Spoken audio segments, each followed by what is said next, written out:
মুহতারাম হাজিরিন, ইব্রাহিম আলাইহিস সালাতু ওয়াস সালাম দেখলেন তার জাতি মূর্তি পূজা করে, তার জাতি সূর্যের পূজা করে, তার নিজ পিতা তারেখ তথা আজর মূর্তি বানায়, আবার সেই বানানো মূর্তিগুলো বাজারে নিয়ে বিক্রি করে। একজন একত্ববাদ তাওহীদ, যার মধ্যে শিরিক মুক্ত ঈমান রয়েছে, যিনি মুসলিম জাতির পিতা, তিনি কিভাবে বরদাস্ত করবেন নিজ পিতা মূর্তি পূজক? সকল মানুষ যখন গ্রাম ছেড়ে, এলাকা ছেড়ে একটি নির্দিষ্ট স্থানে গিয়ে একত্রিত হলো, মেলায় চলে গেল, হযরত ইব্রাহিম আলাইহিস সালাতু ওয়াস সালাম একটি কোরআন নিয়ে মন্দিরে ঢুকে মূর্তিগুলো ভেঙে চুরমার করে একটি মূর্তি, বড় মূর্তি, তার কাঁধে কোরআনটি ঝুলালেন। ইব্রাহিম আলাইহিস সালাতু ওয়াস সালাম মন্দির ছেড়ে তিনি ঘরে চলে আসলেন। সন্ধ্যায় যখন সেই সমস্ত জাতি যারা মূর্তি পূজারী, তারা মেলা শেষ করে ঘরে ফিরবেন, ঘরে ফেরার আগে মন্দিরে প্রবেশ করে মূর্তি পূজা করবেন, দেখতে পেলেন সমস্ত মূর্তিগুলো ভাঙা, একটি বড় মূর্তির উপর, কাঁধের উপর ঝুলন্ত রয়েছে সেই কোরআন। তখন তারা পরস্পর বলাবলি করতে লাগলো যে আমাদের প্রভুর সাথে নাউযুবিল্লাহ এই আচরণ কে করেছে? قالوا من فعل هذا بآلهتنا يا إبراهيم। তখন তারা বলাবলি করতে লাগলো যে এই কাজ,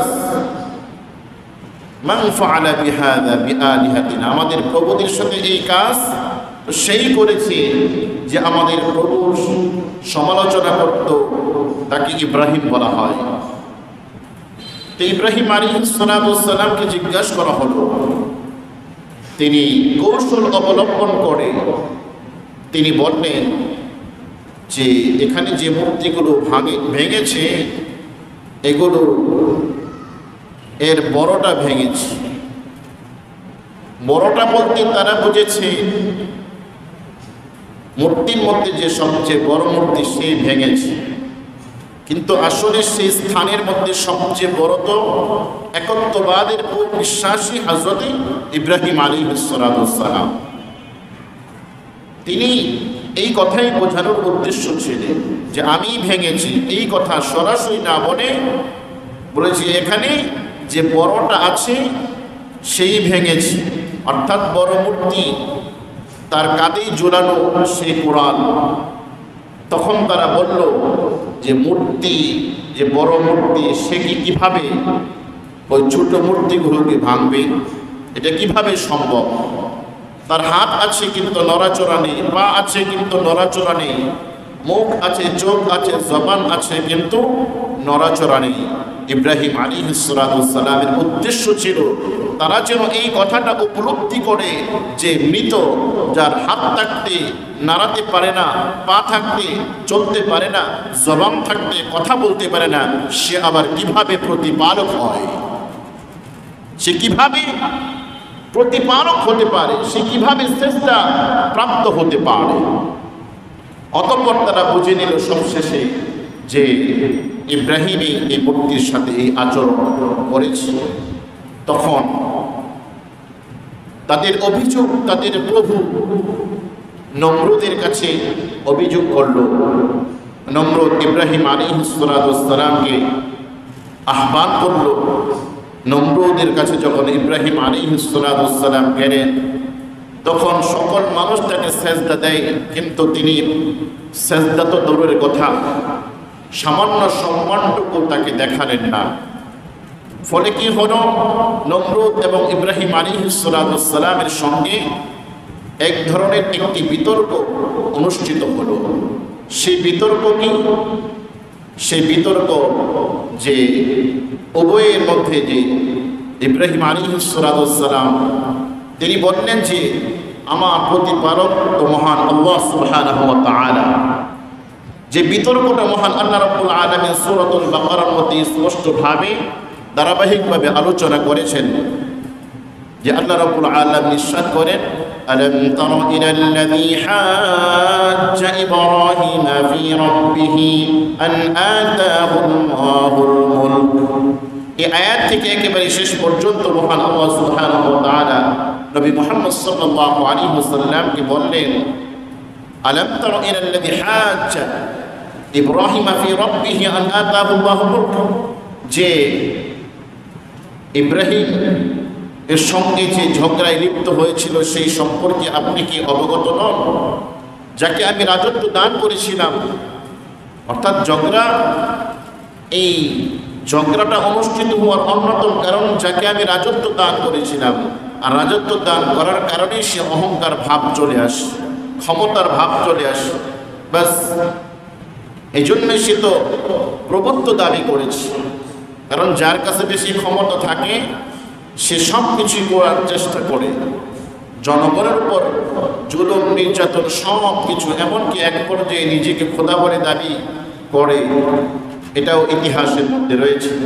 তো যাই হোক, ইব্রাহিম আলাইহিস সালাম তিনি বললেন যে আমার প্রতিপালক যে রব্বিয়াল্লাযী ইউহয়ী ওয়া ইউমীত, আমার প্রতিপালক একজন মানুষকে দুনিয়ার মধ্যে পাঠান, আবার তাকে মৃত্যু দান করেন।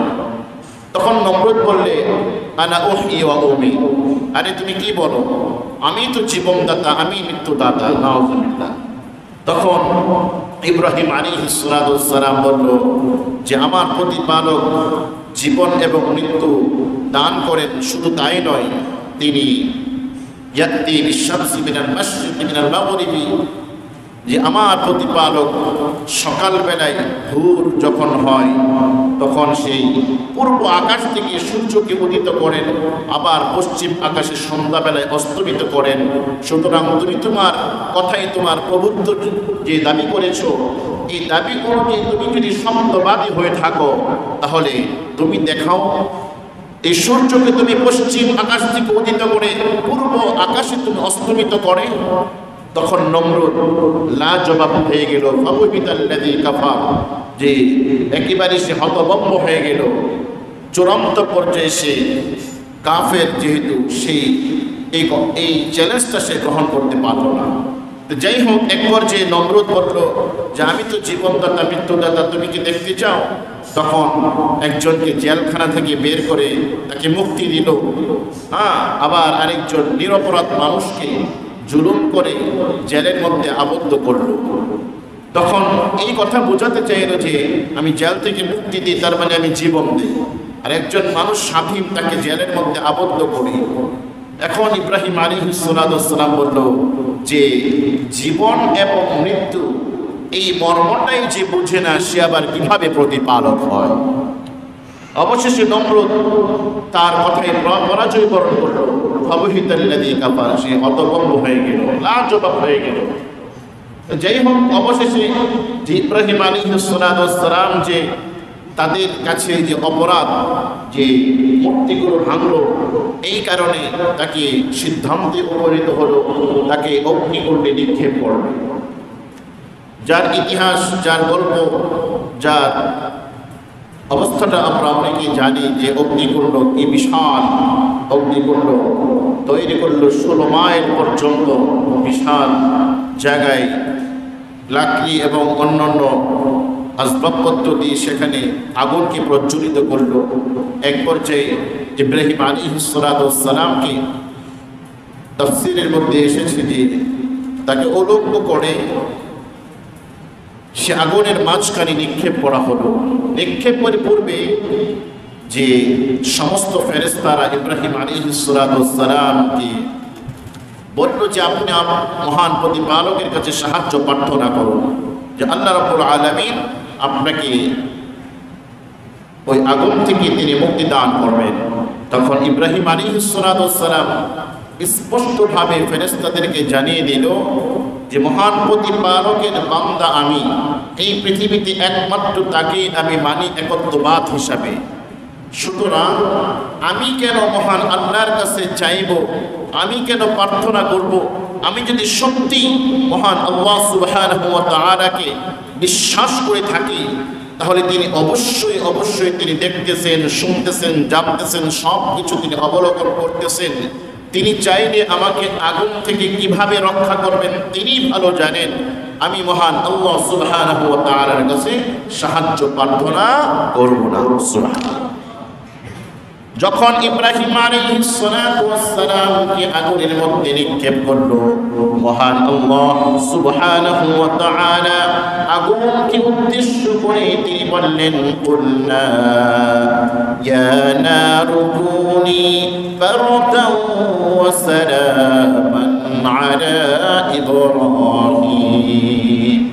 আমি মহান আল্লাহ সুবহানাহু ওয়া তাআলা বললাম, ইয়া নারু কুনি বারদান ওয়া সালামান, যে হে আগুন, তুমি ইব্রাহিমের জন্য আরামদায়ক, শান্তিদায়ক হয়ে যাও। সুবহানাল্লাহ। তাফসীরের মধ্যে আসে, শুধু ওই আগুন না, পৃথিবীর মধ্যে যত আগুন ছিল, যত জায়গায়, সমস্ত আগুনের জ্বালানোর ক্ষমতা হারিয়ে ফেলে। সুবহানাল্লাহ।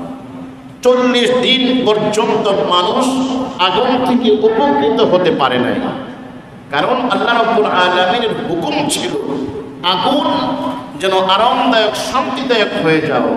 ওই আগুন তো আরামদায়ক, শান্তিদায়ক হয়েছে, সাথে সাথে বিশ্বের আনাচে কানাচে যেখানেই আগুন ছিল, আগুন জ্বলে কিন্তু তাপ নাই। সুবহানাল্লাহ। ইব্রাহিম আলাইহিস সালামকে যখন আগুনে নিক্ষেপ করলেন, আল্লাহর হুকুমে সে আগুনটা শীতল হয়ে যায়। আগুন জ্বলতেছে, প্রজ্বলিত হচ্ছে, কিন্তু ইব্রাহিমের জন্য শান্তিদায়ক হয়েছে। আশেপাশে অনেক তাপ লাগতেছে, উপর দিয়ে পাখি যখন উড়ান দেয়, সেটা আগুনের তাপে ভুনা হয়ে নিচে পড়ে যায়। ইব্রাহিম আলাইহিস সালামকে আগুনের মধ্যে প্রায় 40 দিন রাখা হয়। ইব্রাহিম আলাইহিস সালামের একটি পশম পর্যন্ত সে আগুন দ্বারা পড়ে নাই। সুবহানাল্লাহ। ইব্রাহিম আলাইহিস সালামকে যখন বিবস্ত্র করা হয়, তার শরীর থেকে কাপড় খুলে নেওয়া হয়, আল্লাহ সুবহানাহু ওয়া তাআলা জান্নাতি পোশাক ফেরেশতার মাধ্যমে তার শরীরের মধ্যে পরিয়ে দেন। সুবহানাল্লাহ। আগুনের মধ্যে ছিলেন, কিন্তু দেখা গিয়েছে আশপাশ আগুনের মধ্যেই আল্লাহ রাব্বুল আলামিন জান্নাতি ফুল, জান্নাতি বাগান তৈরি করে দিলেন। সুবহানাল্লাহ। ইব্রাহিম আলাইহিস সালাম যেন আগুনের মধ্যে একাকিত্ব ভাব, তিনি একা থাকবেন, সেটার জন্য কষ্ট অনুভব না হয়, আল্লাহ রাব্বুল আলামিন ইব্রাহিম আলাইহিস সালামের সাথে খুশ গল্প করার জন্য আল্লাহ রাব্বুল আলামিন ফেরেশতা নাজিল করে দিলেন। সুবহানাল্লাহ।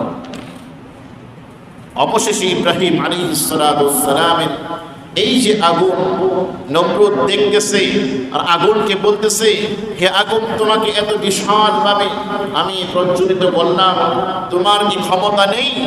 হে আগুন, তোমার ক্ষমতা কোথায় গিয়েছে? তোমার কি জ্বালানোর ক্ষমতা নেই? আল্লাহ রাব্বুল আলামিন আগুনের জবাব বলে দিলেন। জবাব এই ছিল, হে নমরুদ, ইব্রাহিমের জন্য আল্লাহ রাব্বুল আলামিন আমাকে শান্তিদায়ক করেছে। তুমি এসে দেখো, তুমি এসে দেখো, তুমি আগুনের কাছে আসো, দেখো আগুনের ক্ষমতা আছে না নাই। সুবহানাল্লাহ। অবশেষে ইব্রাহিম আলাইহিস সালামকে আগুন থেকে বের করা হলো। তাকে জিজ্ঞাসা করা হলো, তুমি আগুনের মধ্যে কতদিন ছিলে? যতদিন ছিলে আরামে ছিলে, নাকি তুমি কষ্টের মধ্যে ছিলে? ইব্রাহিম আলাইহিস সালাম জবাব দিলেন, আমার জীবন দুনিয়ার মধ্যে যত অতিবাহিত হয়েছে, সবচেয়ে শান্তি এবং আরামদায়ক আগুনের মধ্যে আমি যতদিন ছিলাম ততদিন ছিল। সুবহানাল্লাহ। অবশেষে নমরুদ এখানেও পরাজয় বরণ করল, কিন্তু সে হেদায়েত গ্রহণ করল না। ইন্নাল্লাহা লা ইয়াহদিল কওমাল যালিমিন। কারণ আল্লাহ রাব্বুল আলামিন জালেম সম্প্রদায়কে, জালেম বাদশাকে কখনো হেদায়েত দেন না, যে জালেম তাকে কখনো হেদায়েত দান করেন না। মুহতারাম হাজিরিন, অবশেষে মহান আল্লাহ সুবহানাহু ওয়া তাআলা নমরুদের কাছে ফেরেশতা প্রেরণ করলো হেদায়েতের দাওয়াত নিয়ে, কিন্তু সে প্রত্যাখ্যান করলো। আবার দ্বিতীয়বার হেদায়েতের কথা জানানোর জন্য নমরুদের কাছে ফেরেশতা আসলো, আবার সে প্রত্যাখ্যান করলো। আবার তৃতীয়বার আসলো ফেরেশতারা হেদায়েতের কথা নিয়ে, কিন্তু সে প্রত্যাখ্যান করলো। তখন ফেরেশতারা বলল, হে নমরুদ, তুমি তোমার সৈন্যবাহিনী নিয়ে অমুক স্থানে একত্রিত হও, আমরাও আল্লাহ রাব্বুল আলামিনের পক্ষ থেকে সৈন্যবাহিনী নিয়ে অমুক জায়গায় অমুক সময় প্রস্তুত থাকবো, দেখবো কার শক্তি বেশি। নমরুদ তার হাজার হাজার সৈন্যবাহিনী, শক্তিশালী বাহিনী নিয়ে নির্দিষ্ট তারিখে নির্দিষ্ট সময়ে একত্রিত হলো। দেখা গিয়েছে কিছুক্ষণের মধ্যে আল্লাহ রাব্বুল আলামিন আসমান থেকে মেঘের মতো কালো এক ছোট্ট ছোট্ট, যাকে মশা বলে আমরা চিনে থাকি, সেই মশা বাহিনী পাঠিয়ে দিল। দেখা গিয়েছে সৈন্য যত তত মশা আল্লাহ সুবহানাহু ওয়া তাআলা পাঠিয়ে দিলেন। এক একটি মশা এক একটি সৈন্য বাহিনীর উপর যখন আক্রমণ করলো, তাদের রক্তগুলো চুষে খেলো। কয়েক ঘন্টার মধ্যে হাজার হাজার সৈন্য বাহিনী মহান আল্লাহ সুবহানাহু ওয়া তাআলার সেই পাঠানো মশা বাহিনীর আক্রান্তে তারা আক্রান্ত হয়ে একেবারে জাহান্নামে নিক্ষিপ্ত হলো। সুবহানাল্লাহ। বেঁচে থাকলো নমরুদ, তাকে সাধারণ সৈন্যবাহিনীর মতো আক্রান্ত করা হলো না। মহান আল্লাহ সুবহানাহু ওয়া তাআলা যেমন শক্তিশালী, তার কুদরত সুকৌশল আরো নিখুঁত। তিনি একটি ল্যাংড়া মাছি, একটা মশা, সেই নমরুদের নাক দিয়ে ঢুকায় দিলেন, আর তার মাথার মস্তকের মধ্যে প্রবেশ করলো সে ল্যাংড়া মাছিটা। সেই ল্যাংড়া মশাটা যখন তার নমরুদের মস্তকের মধ্যে বসে গেল, দেখা গিয়েছে কিছুক্ষণ পর পর সে দংশন করতেছে। এই যে এক যন্ত্রণা, নমরুদ তাফসীরের মধ্যে লেখা আছে যে পাথর দিয়ে সে মাথার মধ্যে আঘাত করে। আবার প্রসিদ্ধ কথাও রয়েছে যে নমরুদ কিছু মানুষকে নিযুক্ত করেছে যে তুমি আমাকে যে কাঠের জুতা আছে, জুতা দিয়ে মাথার মধ্যে আঘাত করবে। আঘাত করলে কি হয়? ভালো লাগে, কারণ ওই যে দংশন করতেছে, দংশনের যে যন্ত্রণা, এটা মাথাটা একটু আঘাত করলে মাথাটা কি ভালো লাগে কিছুক্ষণের জন্য। দেখা গিয়েছে যে ব্যক্তিকে নিযুক্ত করলো তার আর ধৈর্য কুলায় না, কত তাকে আঘাত করবে, আস্তে আস্তে আঘাত করে এক পর্যায়ে ওই ব্যক্তি এমন জোরে আঘাত করেছে যে আঘাতের ফলে নমরুদ জাহান্নামে নিক্ষিপ্ত হলো।